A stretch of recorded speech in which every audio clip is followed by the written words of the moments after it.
Elektrolitik dissosiasiya, elektroliz və hidroliz. Suda məhlulları və ərintiləri elektrik cərəyanı keçirən maddələrə elektrolitlər deyilir.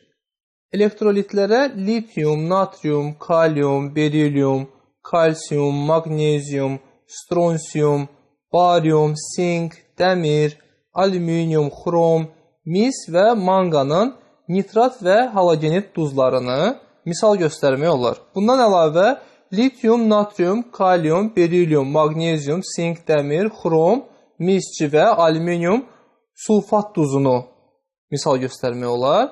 Natrium ortofosfatı, kalium ortofosfatı, amonium ortofosfatı, bütün turş və əsasi duzları, xlorid, bromid, yodid, nitrat, sulfat, ortofosfat turşusunu, litium hidroksidi, natrium hidroksidi, kalium hidroksidi, kalsium hidroksidi, qarışqa turşusunu, sirkə turşusunu və s. misal göstərmək mümkündür. Suda məhlulları və ərintiləri elektrik cərəyanı keçirməyən maddələrə isə qeyri-elektrolitlər deyilir.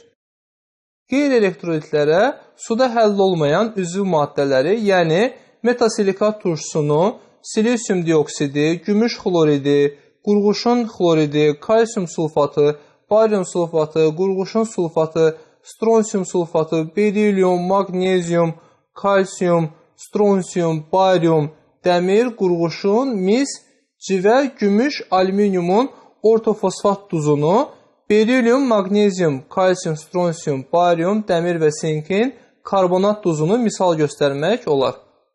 Bunlardan əlavə karbon, X hidrogen, Y tipli karbohidrogenlərin hamısı 1, 2 və 3 atomlu doymuş spirtlər, glukoza, fruktoza, ümumilikdə karbohidratların hamısı, mürəkkəb efirlər, yağlar, aminlər, zulallar və s. kimi üzvü maddələr də qeyri-elektrolitdir. Onu da qeyd edək ki, saf su da qeyri-elektrolitdir. Yəni, bildiyimiz kimi saf su, heç bir qatqısı olmayan su da elektrik cərəyanını keçirmir. Elektrolitləri suda həll etdikdə və ya əritdikdə iyonlara ayrılması prosesinə elektrolitik dissosiasiya deyilir. Elektrolitlər məhlulda dissosiasiya etdikdə, yəni iyonlara ayrıldıqda, əmələ gələn iyonlar hidratlaşmış vəziyyətdə olurlar. Yəni, məhlulda özlərinə su molekulları birləşdirirlər. İyonlar müsbət və mənfi yüklü atom və ya atomlar qrupudur. Müsbət yüklü iyonlar kation, mənfi yüklü iyonlar isə anion adlanır.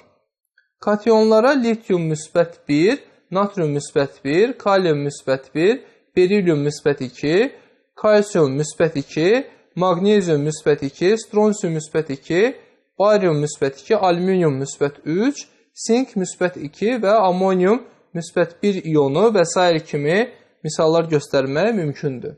Anionlara misal olaraq karbonat mənfi 2, xlor mənfi 1, brom mənfi 1, yod mənfi 1, kükürt mənfi 2, sulfat mənfi 2, hidroortofosfat mənfi 2, silikat mənfi 2, perxlorat mənfi 1, formiat mənfi 1 iyonunu və s. misal göstərmək olar. Çox zaman məhlulda dissosiasiya zamanı hidratlaşma prosesi gedir və iyonlar özlərinə su molekullarını birləşdirirlər. Lakin bu su molekullarının sayı məlum olmadığından elektrolitik dissosiasiya proseslərinin tənlikləri qısa şəkildə yazılır. Və bu zaman tənlikdə sadəcə əmələ gələn iyonlar və onların sayı qeyd olunur. Məsələn, 1 mol natrium sulfatın dissosiasiyasından 2 mol natrium müsbət 1, 1 mol sulfat mənfi 2 iyonu alınır. 1 mol natrium xloridin dissosiasiyasından 1 mol natrium müsbət 1, 1 mol xlor mənfi 1 iyonu və eyni qaydada 1 mol natrium ortofosfatın dissosiasiyasından 3 mol natrium müsbət 1 iyonu və 1 mol ortofosfat mənfi 3 iyonu alınır. Və nəhayət 1 mol alüminium xloridin dissosiasiyasından 1 mol alüminium və 3 mol xlor mənfi 1 iyonu alınır. Şəkildə də göstərildiyi kimi dissosiasiya zamanı iyonlar özlərinə su molekullarını birləşdirirlər.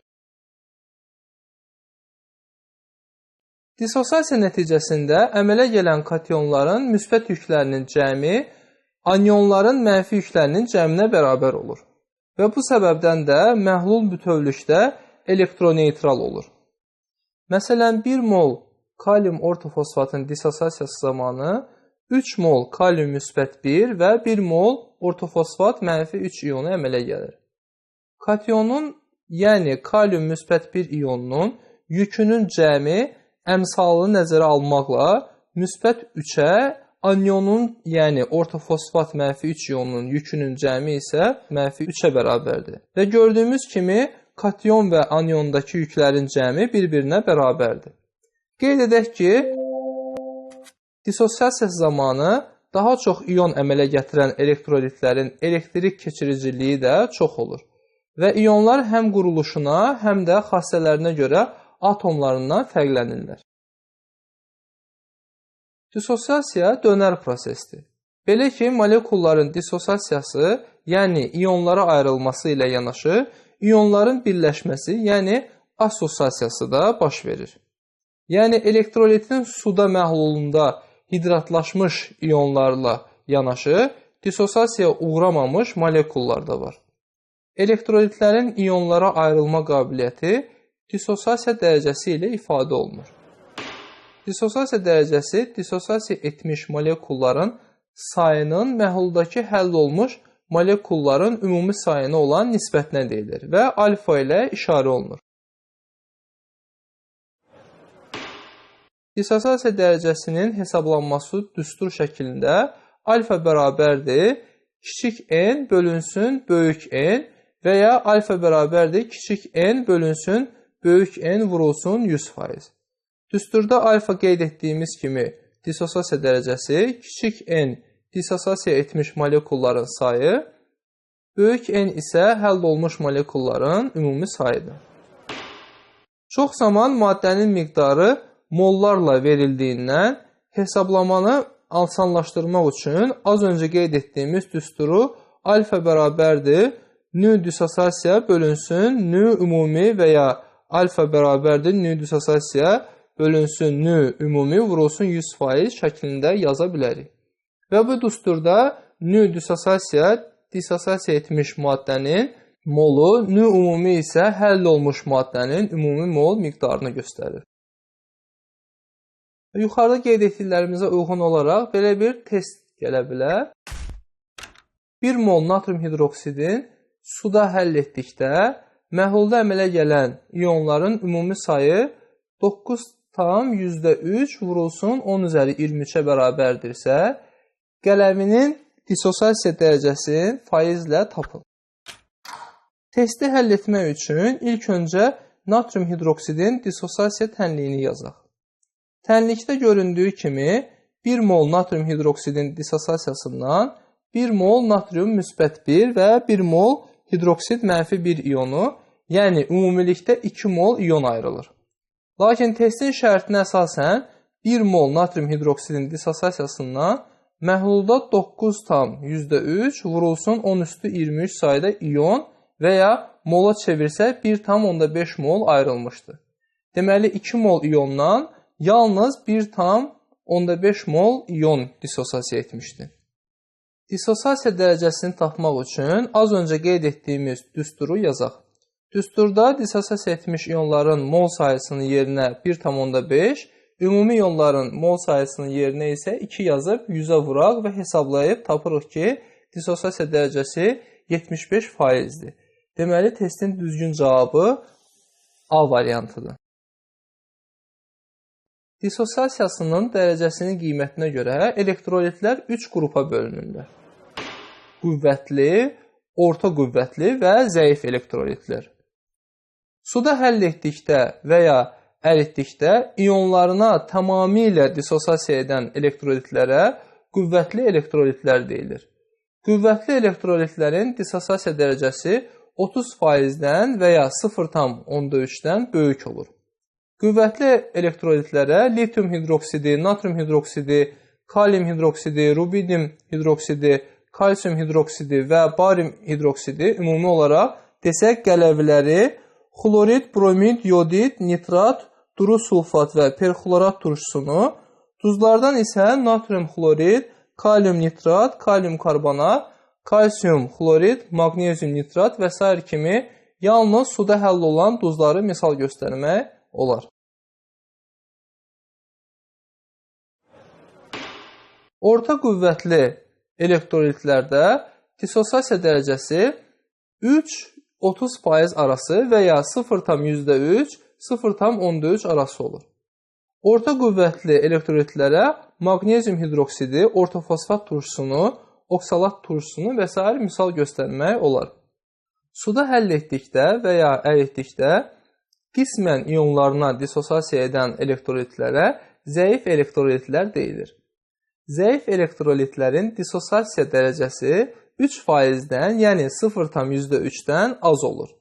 Zəif elektrolitlərə amonium hidroksidi, karbon turşusunu, sulfit turşusunu, siyanid turşusunu, borat turşusunu, qarışqa, sirkə, palmitin turşusunu, stearin turşusunu, sink hidroksidi, mis 2 hidroksidi, xrom 2, xrom 3 hidroksidləri, dəmir 2 hidroksidi, dəmir 3 hidroksidi, manqan 2 hidroksidi, xloridlərdən gümüş xloridi, qurğuşun xloridi, barium sulfatı, kalsium sulfatı, gümüş sulfatı, qurğuşun sulfatı, kalsium karbonatı, magnezium karbonatı, az aktiv metalların karbonatlarını və s. misal göstərmək mümkündür. Şəkildə də qüvvətli elektrolit olan hidrogen xloridin suda tam iyonlarına dissosiasiyasını şərti olaraq görə bilərsiniz və zəif elektrolit olan karbonat turşusunu suda qismən iyonlarına dissosiasiya etməsini görə bilərsiniz. Dissosiasiya dərəcəsinə bir neçə amil təsir edir. Birinci amil elektrolitin təbiəti. Belə ki, zəif və orta qüvvətli elektrolitlər məhlulda qismən, qüvvətli elektrolitlər isə tam dissosiasiya edir. İkinci bir amil isə həlledicinin təbiətidir. Eyni qabda hazırlanmış məhlulda mühit su götürülürsə, dissosiasiya dərəcəsi digər həlledicilərə nisbətən böyük olur. Çünki suyun dielektrik sabiti böyük olduğundan məhlulda müsbət və mənfi yüklər arasında elektrostatik cazibə qüvvəsi az olur. Və bu səbəbdən də molarlaşma, yəni molekulların yenidən əmələ gəlməsi prosesi zəif gedir.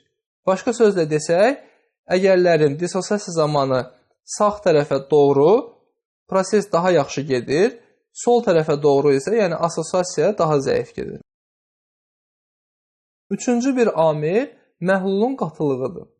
Məhlulun qatılığı azaldıqda, yəni məhlul durulaşdırdıqda, iyonların bir-biri ilə görüşmə ehtimalı azalır.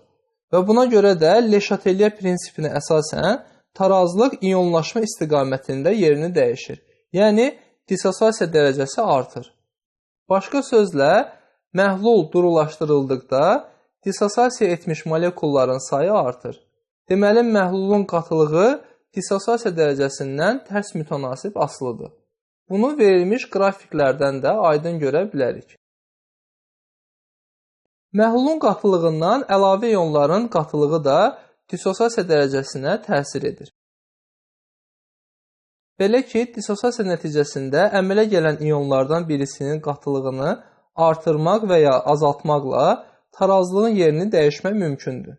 Məsələn, zəif elektrolit olan amonium hidroksidin dissosiasiyasından amonium müsbət 1 iyonu və hidroksid mənfi 1 iyonu ayrılır.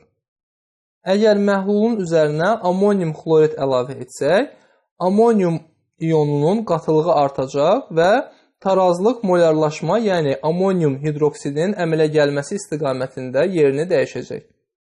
Tarazlığın belə yer dəyişməsi Le Chatelier prinsipinə tabedir. Bu prinsipə əsasən məhlulda əmələ gələn iyonlardan birinin kənar etsək, tarazlıq iyonların ayrılması istiqamətində yerini dəyişəcək və nəticədə dissosiasiya dərəcəsi artacaq. Ümumi olaraq belə nəticəyə gələ bilərik ki, zəif elektrolitin məhluluna tərkibində eyni adlı iyon olan elektrolit əlavə edildikdə dissosiasiya dərəcəsi azalır.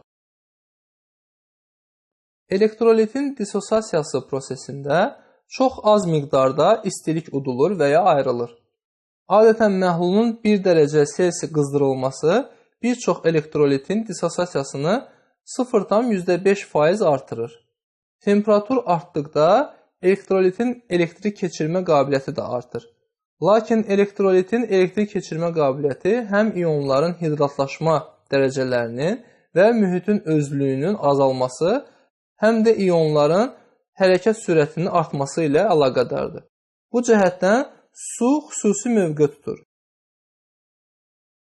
Belə ki, suyun dissosiasiyası endotermik prosesdir, yəni istilik udulur və dissosiasiyası zamanı 57,3 kJ istilik sərf etməklə gedir.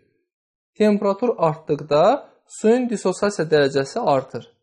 Zəif və qüvvətli elektrolitlərin dissosiasiyası temperaturdan fərqli asılıdır. Belə ki, temperatur artdıqda zəif elektrolitlərin dissosiasiyası dərəcəsi də artır. Qüvvətli elektrolitlərin dissosiasiyası dərəcəsi isə azalır.